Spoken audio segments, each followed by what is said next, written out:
Kung saan ka pinula, doon ka din tutubo. Bawat aral ng kahapon, kailangang isa puso. Tanggapin mo ang sakit ng mga maling turo, kung ito ang magsisilbing gabay sa iyong pagkatuto. Pag-igihan, mga natitirang araw, oras at minuto, laging isa ulo. Ang mundo'y hindi pareho. Huwag magpa-apekto sa mga negatibo na komento. Sikapin mong marating yung dulo at manatiling positibo. May sasabihin lang ako.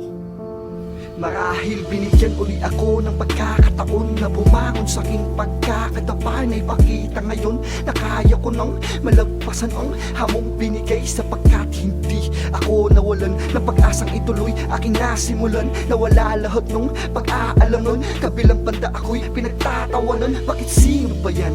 Yan yung tanong ng mga taong nagmamarunong. Di ako papaapekto sa kanila kahit ako pa ay muling madapa. Di ako basta maibababa ng mga tanginang utak talaka.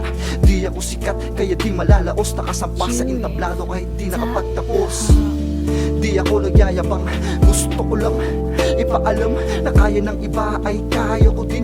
Malubak na daan ay lalakbayin, pagkat alam kong magbubunga ang lahat. Mga pangarap na aking hinangad, alam kong di pa huli ang lahat. Natitirang lakas, ibubuhos na lahat.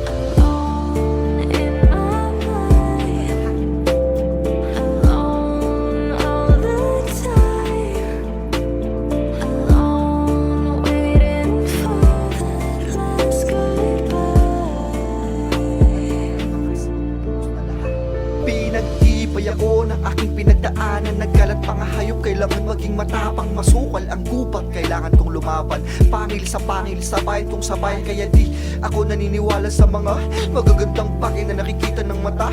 Dinig ko ay iba sa bulungan nila, kasi di mawawala mga taong mapagmata. Pinag-isipan ko bawat hakbang na gagawin, kalaban ko dito ay sarili ko din. Mga pagkakataon din na palalampasin, ginusto ko to buong lubha harapin. Di ganon kadali pero aking pagsisikapan, umukit ng pangalan ng dugot pawis ang puhunan. Hindi didepende, hindi makakampante, mas talo lang akong determinadong umapante. Siksikan sa biyahe, wala sa akin yung kaso na natili pa rin.